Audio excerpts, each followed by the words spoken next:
In August 1590, a ship drops anchor off the coast of Roanoke Island. Governor John White wades ashore, expecting to find his daughter, his infant granddaughter, and over 100 English colonists waiting for him. He finds nothing.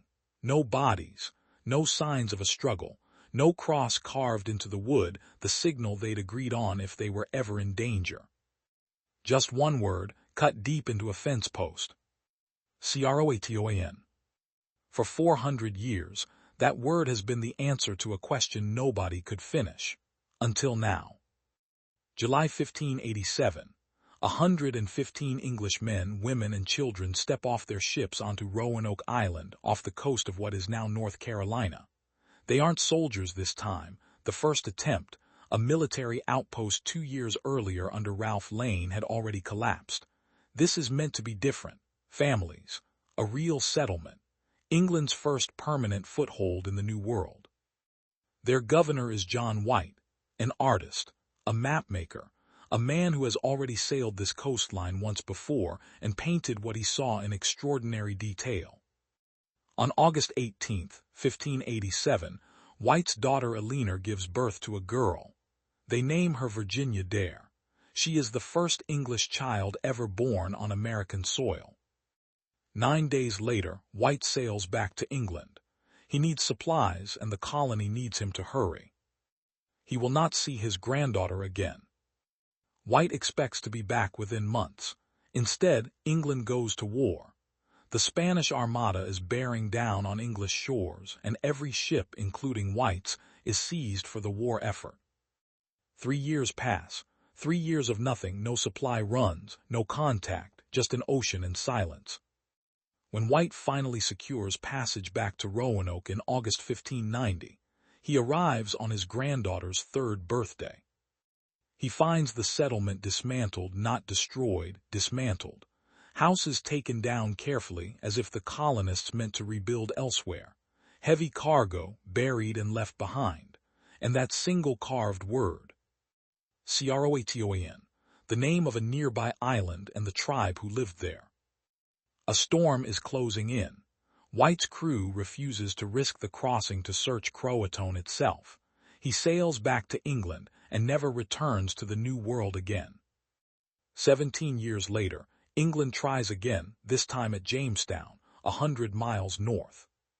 The new colonists start asking questions, and the answers they get back, recorded by men like Captain John Smith and William Strachey, are strange. Powhatan-allied communities describe pale-skinned people living among nearby tribes, 2-story houses with stone walls, a building style no Native American group used, but one English settlers absolutely would have. Reports of people who could read, children with fair hair. Strachey writes it down directly in his account of the Virginia colony. 4 Englishmen, 2 boys, and a young maid, reportedly still alive, still living inland, years after Roanoke went quiet. It's the first real evidence that the story of Roanoke might not be a tragedy. It might be a relocation. For centuries, one object sat in a London archive, hiding a secret nobody thought to look for. John White's original watercolor map of the Virginia coastline, La Virginia Pars, held at the British Museum. Detailed, beautiful, studied by historians for generations. Then in 2012, conservators run it under different lighting and find something White himself may have painted over. A small patch on the map, and beneath it, a faint 4-pointed star, marking a location roughly 50 miles inland from Roanoke, on Albemarle Sound. Nobody had ever looked there. Archaeologists now call the spot Site X. They dig, and they find late 16th century English pottery, gunflint, trade materials that shouldn't exist that far inland unless English people carried them there themselves. For the first time in 4 centuries, there's a physical location, not a legend, not a guess, that points toward where some of the colonists might have gone.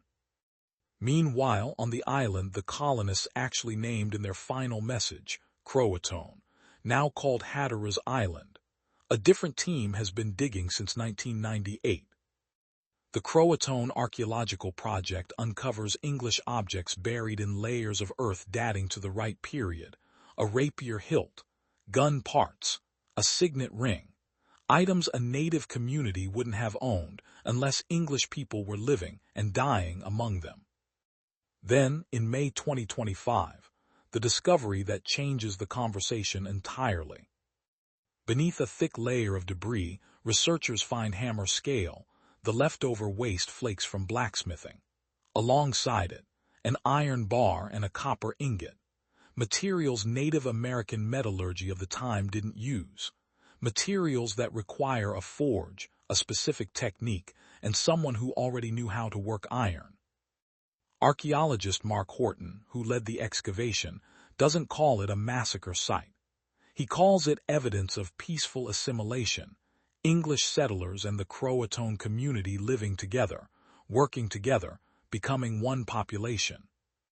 But there's a piece of this story that has nothing to do with carvings or artifacts. It's written in tree rings. Environmental scientists studying the region have identified a severe multi-year drought hitting the Roanoke area in the exact years the colony was struggling, among the worst in nearly a millennium. The same drought conditions that would go on to devastate Jamestown a generation later.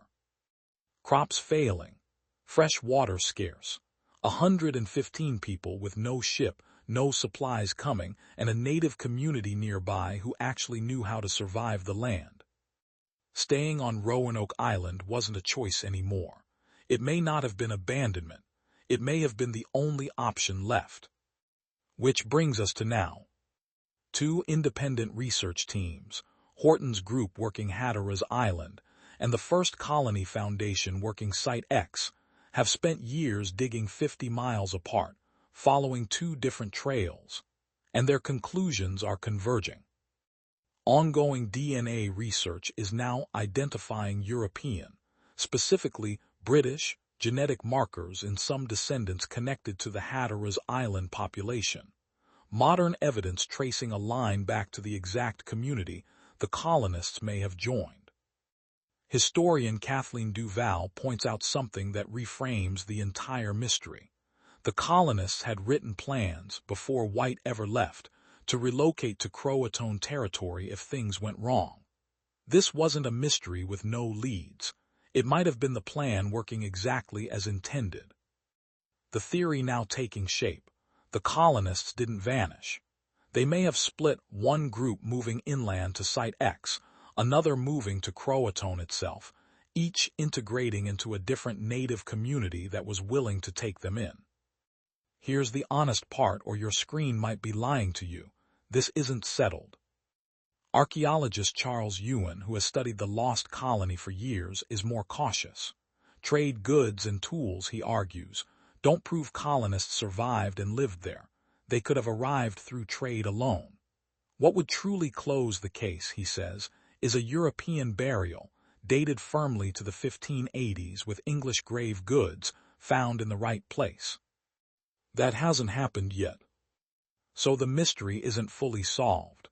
But for the first time in 400 years, it's not just a mystery anymore. It's a lead. John White died never knowing what happened to his daughter or his granddaughter. For 4 centuries, Croatoan was the last word anyone had. Now it might not be the end of the story.